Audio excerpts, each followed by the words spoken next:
इसका टेक्सचर कितना मज़े का लग रहा है ना। सो हाय एवरीवन, आज हम बना रहे हैं ये बिल्कुल बेकरी में बनने वाली जीरा बिस्किट्स। बट आज के इस बिस्किट्स में ना हम कोई मैदा यूज़ नहीं करेंगे, इसे हम गेहूं के आटे के साथ बनाएंगे। और अवन में या फिर बिना अवन कढ़ाई में आप ये बिस्किट्स कैसे बना सकते हैं, दोनों तरीके शेयर करूँगी मैं आपके साथ। और हाँ, कोई बटर भी यूज़ नहीं कर रहे हैं। बहुत ही ज़्यादा आसान और इंटरेस्टिंग सी रेसिपी है, आप ज़रूर ट्राई करिएगा इसे। तो जीरा बिस्किट्स बनाने के लिए ना हम सबसे पहले थोड़े से जीरे को भून लेंगे, जिसके लिए एक पैन में मैं यहाँ पर ले रही हूँ ये 2 छोटे चम्मच जितना जीरा। इसे हम लो फ्लेम के ऊपर ना हल्का सा भून लेंगे। इसका हमें कलर चेंज नहीं करना है, बस इसलिए भून रहे हैं हम ताकि जीरा जो है ये अपने एरोमेटिक ऑयल्स रिलीज़ कर दे और प्रॉपर इसका फ्लेवर आ जाएगा।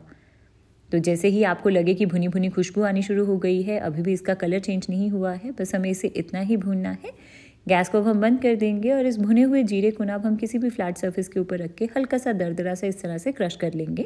बिल्कुल पाउडर नहीं बनाना है, बस हल्का सा क्रश कर रहे हैं, इससे भी इसके ऑयल्स रिलीज़ होकर प्रॉपर अरोमा देंगे। तो बस हमारा ये जीरा तैयार हो गया है।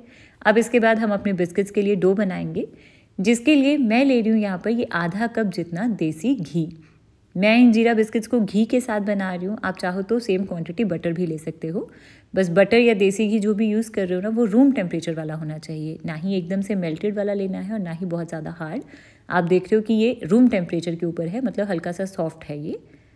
और इस देसी घी में अब हम डालेंगे 1/4 कप जितनी पिसी हुई चीनी। नॉर्मल चीनी को ग्राइंडर में डाल के ग्राइंड करके यूज़ किया मैंने। अच्छा, इस चीनी और घी को ना पहले हमें अच्छे से विप करना है, जिसके लिए मैंने तो हैंड विस्क लिया है। आपके पास इलेक्ट्रिक विस्कर हो तो आप वो यूज़ कर लीजिएगा। बस इसे अच्छे से विप करिएगा। जितना अच्छे से आप इस मिक्सचर को विप कर लोगे ना, उतने ही खस्ता और क्रिस्पी से आपके बिस्किट्स बनेंगे। और इसे तब तक विप करना है जब तक कि ये एकदम क्रीमी, लाइट और फ्लफ़ी हो जाएगा। तो तकरीबन 3 से 4 मिनट तक मैंने इसे विप किया और अब आप देख रहे हो कि मिक्सचर कितना अच्छे से क्रीमी, लाइट और फ्लफ़ी हो गया है कलर और टेक्सचर में। तो इसे बहुत अच्छे से विप करना है हमें। अच्छा, अब हम अपने इस बोल के ऊपर एक छन्नी रख लेंगे और इसमें डालेंगे 1 कप जितना गेहूं का आटा। मैं इन जीरा बिस्किट्स को आटे से बना रही हूँ, आप चाहो तो सेम क्वांटिटी मैदे की भी ले सकते हैं। और साथ में एक सीक्रेट इंग्रेडिएंट मैं इसमें ऐड कर रही हूँ, जो कि है 1/4 कप जितना चावल का आटा।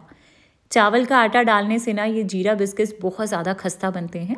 बट अगर आपके पास ये नहीं है तो आप चावल के आटे की जगह सेम क्वांटिटी इतना ही गेहूं का आटा और ऐड कर दीजिएगा, नहीं तो इसकी जगह 1/4 कप जितना मैदा भी डाल सकते हैं।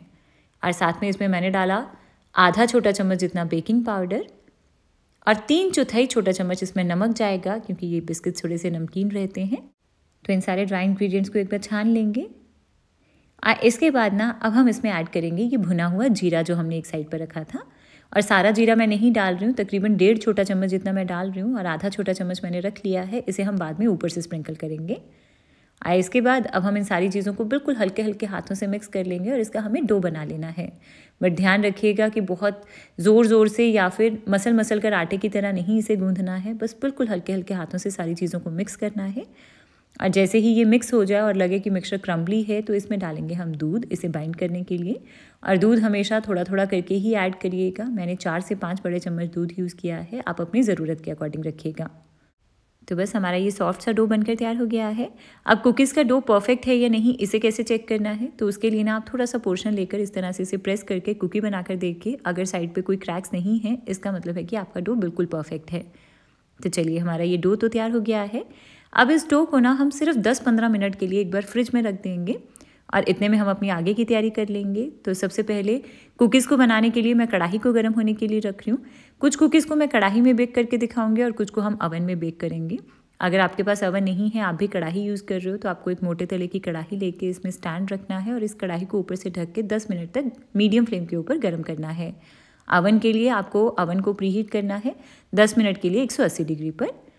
इसके बाद अब हम मोल्ड को भी तैयार कर लेंगे। तो कुकीज़ बनाने के लिए ना आपके पास अलग अलग तरीके की मोल्ड के ऑप्शंस हैं। या तो आप इस तरीके का कोई एल्यूमिनियम का केक टिन ले सकते हो, या फिर इसकी जगह कोई एल्यूमिनियम की ट्रे है आपके पास तो वो ले लीजिएगा। और अगर एल्यूमिनियम की कोई ट्रे या केक टिन नहीं है, तो स्टील की कोई प्लेट या थाली होगी आपके पास, जो घर में रूटीन में यूज़ करते हो, उसमें भी ये कुकीज़ बन जाएंगी। बस आप जो भी मोल्ड यूज़ कर रहे हो उसे पहले ऑयल से ग्रीस कर लो और फिर इसमें बटर पेपर लगा दीजिएगा। बटर पेपर की जगह आप चाहो तो एल्यूमिनियम फॉइल भी लगा सकते हो इसमें। तो बस मैंने ये 2 अलग अलग तरीके के मोल्ड्स को ग्रीस कर लिया है। अब इसके बाद ये जो डो हमने फ्रिज में रखा था, इसे रखे हुए तकरीबन 15 मिनट हो गए थे। अब हम इसे कुकीज़ बनाएंगे। अच्छा, इसके लिए ना आप चाहो तो छोटी छोटी बॉल्स बनाकर इसकी राउंड कुकीज़ बना सकते हो, बट मैं ना आज इसे बिल्कुल मार्केट में जैसे वो जीरा बिस्किट्स मिलते हैं ना बेकरी में, बिल्कुल वैसी ही शेप में बना रही हूँ। तो उसके लिए मैं इसे बेल लूँगी, जिसके लिए एक बटर पेपर के ऊपर हम ये डो रखेंगे, हल्का सा प्रेस करेंगे और दूसरी शीट रख के यानी कि दूसरा बटर पेपर रख के अब हम इसे थोड़ा सा मोटी थिकनेस में बेल लेंगे। थिकनेस आपके अपने ऊपर डिपेंड करेगी, जैसे भी आप रखना चाहते हैं। तो बस मैंने इसे बेल लिया है। अब इसके बाद इन कुकीज़ को ना मुझे रेक्टेंगुलर शेप में बनाना है, जैसे ये मार्केट में मिलती हैं। तो उसके लिए बस एक चाकू के साथ हम इस तरह से इसे कट कर लेंगे। जितनी भी बड़ी छोटी कुकीज़ आप रखना चाहते हैं वैसे बना लीजिए। और इसके बाद अब ये जो साइड की थोड़ी सी अनइवन से पोर्शन है ना, इसे मैं हटा रही हूँ। इस डो को हम वापस से बेल के दोबारा से इसकी कुकीज़ बना लेंगे। अच्छा सॉरी, मैं ना ये जो जीरा मैंने साइड पर रखा था ये मैं इसके ऊपर डालना भूल गई पहले, तो अब मैं इसके ऊपर डाल रही हूँ। तो बस हल्का सा जीरा ये जो बचा हुआ था इसको उस तरह से स्प्रिंकल करके इसके ऊपर मैं थोड़ा सा एक बार फिर से बेलन चला रही हूँ ताकि ये चिपक जाए। आप ये वाला स्टेप पहले कर लीजिएगा कुकीज़ को कट करने से पहले। तो चलिए, अब हमारे ये बिस्किट्स तो बनकर तैयार हो गए हैं। आप देख रहे हैं इसकी थिकनेस, मैंने तो तकरीबन इस थिकनेस में रखे हैं ये। आप अपनी मनचाही थिकनेस रख सकते हैं, शेप भी अपनी मनचाही रख सकते हैं इसे। अच्छा, अब ये जो बिस्किट्स हमने तैयार किए हैं इसे अब हम बेक करेंगे। तो सबसे पहले ये जो राउंड केक टिन मैंने तैयार किया था इसमें हम इन बिस्किट्स को रख देंगे। और बिस्किट्स को ना रखते हुए आपको हमेशा इनकी साइड्स पर यानी कि मोल्ड के साइड से और 2 बिस्किट्स के बीच में भी गैप छोड़ना है, क्योंकि ये बेक होने के बाद थोड़ा सा फूलेंगी, इसलिए हमें थोड़ी सी जगह रखनी है इनके बीच में। तो बस हमारा ये मोल्ड तैयार हो गया है। इस मोल्ड को मैं कढ़ाई में बेक करके दिखा रही हूँ आपको। तो कढ़ाई भी हमारी काफ़ी अच्छे से गर्म है, तो इस मोल्ड को हम इसमें रख देंगे और इन कुकीज़ को अब हम बेक करेंगे लो फ्लेम के ऊपर तकरीबन 20 से 25 मिनट तक। टाइमिंग्स कुकी की पकने की हमेशा इसकी थिकनेस के ऊपर डिपेंड करेंगी। अगर बहुत पतली कुकीज़ हैं तो 15 मिनट में हो जाएंगी, अगर थोड़ी सी थिक हैं तो 25 मिनट से ज़्यादा भी लग सकते हैं। अच्छा, इसी तरह से थोड़ी सी कुकीज़ को मैं आपको ओवन में बना कर दिखा रही हूँ। तो ये जो रेक्टेंगुलर ट्रे मैंने तैयार की थी इसमें भी थोड़े थोड़े गैप के ऊपर मैंने कुकीज़ को अरेंज कर लिया है और ओवन मेरा पहले से ही प्री हीट होने के लिए मैंने रखा हुआ था। तो अब इस प्री हीटेड ओवन में हम अपनी कुकीज़ को रख देंगे और इन्हें हमें 180 डिग्री पर बेक करना है तकरीबन 12 से 15 मिनट तक। अगेन टाइमिंग्स थोड़ी सी आगे पीछे हो सकती हैं।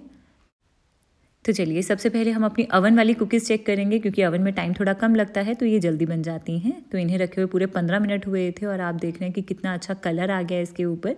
नीचे से भी ये काफ़ी अच्छे से क्रिस्पी और गोल्डन ब्राउन हो गई हैं। तो बस हमारी ये ओवन वाले जीरा बिस्किट्स तैयार हो गए हैं। इसे अभी बिल्कुल भी हाथ नहीं लगाएंगे, इसी तरह से रख देंगे क्योंकि अभी ये गर्म है। ठंडी होकर ये अच्छे से क्रिस्पी हो जाएंगी, अभी बहुत सॉफ्ट हैं ये। इसके बाद अब ये जो कढ़ाई में हमने कुकीज़ रखी थी इसे रखे हुए मुझे पूरे 25 मिनट हुए हैं। वाओ, आप देख रहे हो कि इनके ऊपर भी हल्का हल्का सा गोल्डन कलर आया है। कलर इसमें उतना नहीं आएगा जितना ओवन में आया है, बट नीचे से एक बार चेक कर लीजिए तो नीचे की साइड एकदम अच्छे से क्रिस्पी गोल्डन ब्राउन हो गई है। इसका मतलब है कि ये वाली कुकीज़ भी अच्छे से बेक हो गई हैं। तो बस इसे भी निकाल कर पहले अच्छे से ठंडा हो जाने तक का वेट करेंगे। तो चलिए, अब हमारी ये सारी कुकीज़ अच्छे से ठंडी हो गई हैं। अब हम एक एक करके इन्हें डीमोल्ड करेंगे। तो जैसे ये ठंडी हो जाएंगी बड़े इजीली ये मोल्ड से अलग हो जाएंगी। और आप इन कुकीज़ का टेक्सचर देखिए, ये जो कढ़ाई में हमने बनाई थी एकदम परफेक्ट गोल्डन ब्राउन कलर है इनका नीचे से और ऊपर से भी हल्का हल्का सा कलर है। तो बहुत ही ज़्यादा अच्छी बनती हैं ये कुकीज़। अगर आपके पास ओवन नहीं है तो आप कढ़ाई में भी इन्हें बना सकते हैं, आपको बहुत ज़्यादा पसंद आएंगी। अच्छा, इसके बाद अब ये जो ओवन वाली कुकीज़ थी आप देख रहे हो कि इसमें बस हल्का सा ऊपर से कलर ज़्यादा आया है। इनफैक्ट वैसे मुझे तो ये वाला कलर थोड़ा ज़्यादा ही लगता है, मुझे हमेशा कढ़ाई वाली कुकीज़ ज़्यादा पसंद आती हैं। बट टेक्सचर और टेस्ट दोनों का बिल्कुल सेम रहेगा, आप ज़रूर ट्राई करके देखिएगा। तो चलिए, अब एक कुकी को मैं तोड़ के दिखाती हूँ आपको। वाओ, आप देख रहे हो कि कितना खस्ता बनी है ये इतनी ज़्यादा सॉफ्ट, यानी कि कैसे बताऊँ कि इतनी कुरकुरी और खस्ता है ना, बहुत ही ज़्यादा यम्मी बनी है ये जीरा बिस्किट्स। तो बस अब आप भी बनाइए बिल्कुल बेकरी जैसे खस्ता से जीरा बिस्किट्स और गर्मा गर्म चाय के साथ इन्हें एंजॉय करिए, आपको बहुत पसंद आएंगे। और किसी एयरटाइट कंटेनर में रखिएगा, काफ़ी देर तक ये ख़राब भी नहीं होंगे। तो ट्राई करिए मेरी इस रेसिपी को, और रेसिपी पसंद आई हो तो प्लीज़ वीडियो को लाइक कर दीजिएगा और चैनल को सब्सक्राइब करना ना भूलें।